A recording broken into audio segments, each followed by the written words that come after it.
Good morning, and what is a cool, bright and sunny day. It is Friday, November the 4th. I've got a nice hot cup of tea.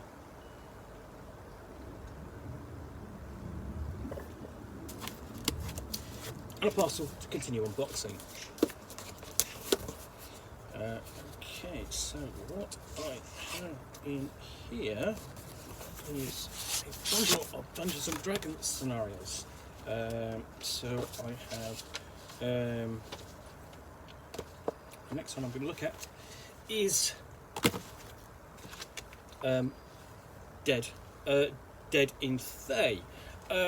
This is an adventure for characters of 6th to 8th level, and it's Forgotten Realms, part of the Sundering, and this is for Dungeons & Dragons Next. Now, Dungeons & Dragons Next, or D&D Next, was the testbed for Dungeons & Dragons 5th edition.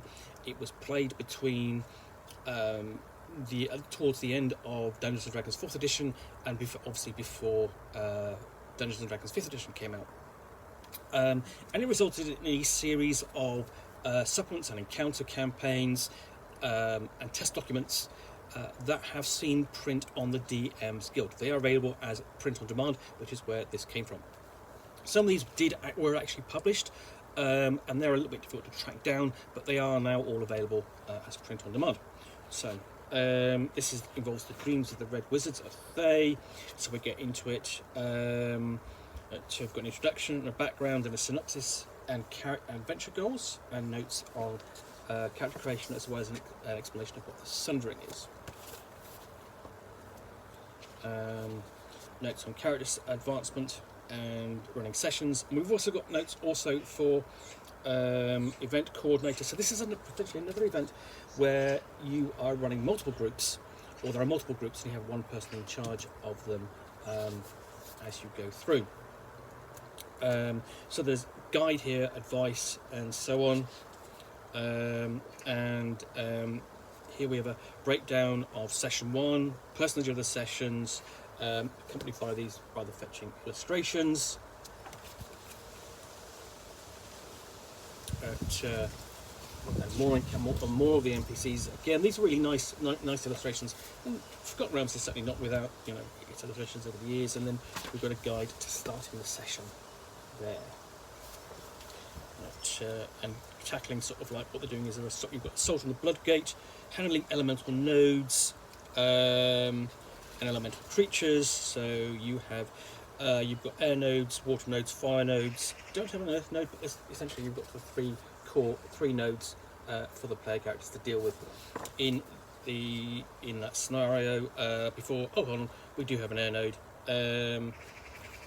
much larger, more of a bigger threat, an area to deal with. Before we get to the Bloodgate Nexus. And we've got some notes on role-playing Tyrell Val, NPC, and a nice illustration of him there. Or actually, it's a nice illustration of villain. So that's quite a short adventure, but then essentially the player characters end up in the Doom Vault. We'll show that with the Doom Vault and explore that, where they will be disrupting black gates, finding temples of extraction glyph keys, and so on. So most of these actually really came out in sort of 2013, so they're about 10 years old now. We've got essentially this adventure describes each area as it exists when the characters first arrive in the Doom Vault. As they explore, they change the dungeon state. So you've got a living dungeon here, a dungeon that will change in reaction to what the player characters are doing, and therefore you have an alert level. With random encounters, treasures, handling notes on treasure, character death, encountering the Walking Dead, and learning Doom Vault lore.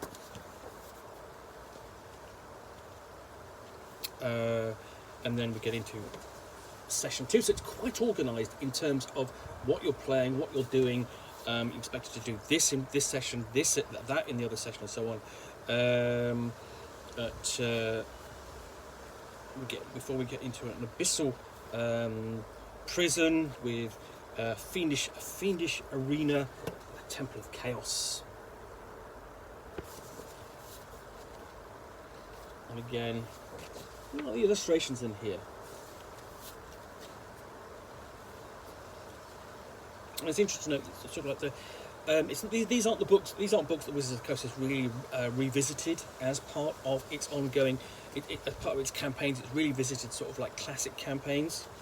And then we're continuing exploration of the Doom Vaults. He's still in here, but here you go through.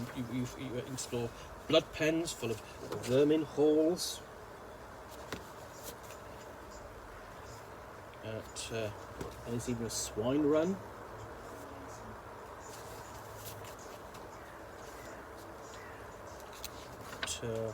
And then into the Master's Domain.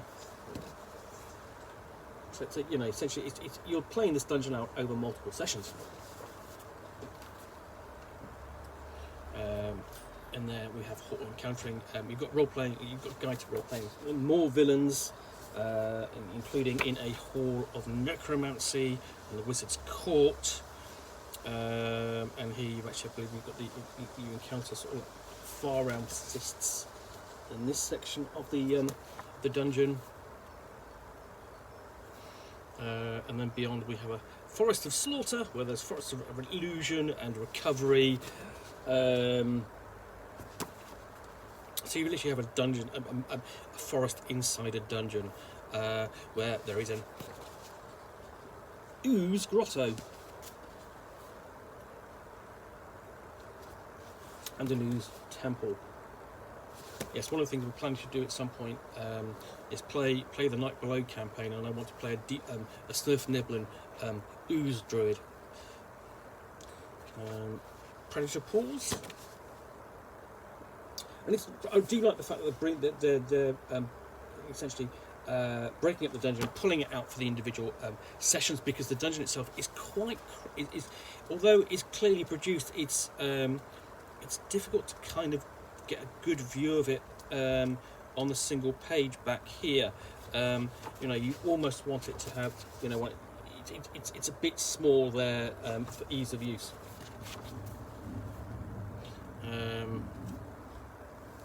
Onto the Golem Laboratories. And the actual temples of extraction,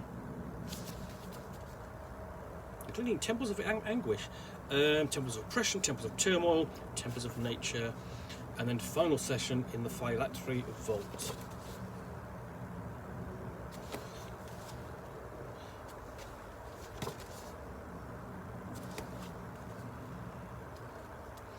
And then we've got the appendix, so we've got magic items, NPCs,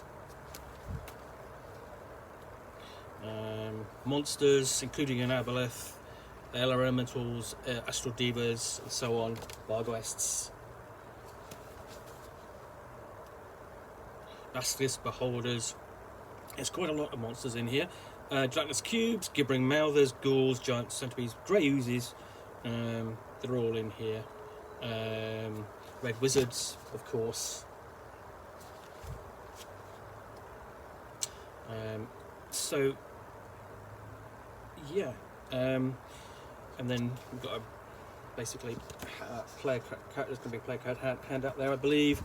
And that's everything in Dead in Thay. Now, it's one of the features of this, of course, is it's intended to be playable with actually 3 editions of Dungeons and Dragons. So, Dungeons and Dragons 3rd edition, 3.5 version, Dungeons and Dragons 4th edition, and D&D Next. So, it's quite a versatile adventure, and what that does mean is that you can go back to it, play it with a system of your choice. You could, so including 5th edition, but also adapt it if you need to. So yeah, that's Dead in Thay, available on the DM's Guild. I'm going to try and review that next year, because said the anniversary of D&D Next. Going to be interesting. This is actually 2014, but yeah. Anyway, this is Dead and Thay, available on DM's Guild. So, I hope you've enjoyed this unboxing in the Nook. If you have, then please do click on the like button down below. And of course, if you've got any comments or feedback, I appreciate you taking the time to post those. And lastly, if you want to be alerted to yet more unboxings in the Nook, where you'll see me out here with a parcel containing a book or game, which I will extract, unbox, and talk about to the best extent of my knowledge in roughly 10 minutes or so. All, of course, followed by a nice hot cup of tea. Then please do hit that subscribe button down below. In the meantime, thanks again for watching. Be back again soon with another one. Bye for now.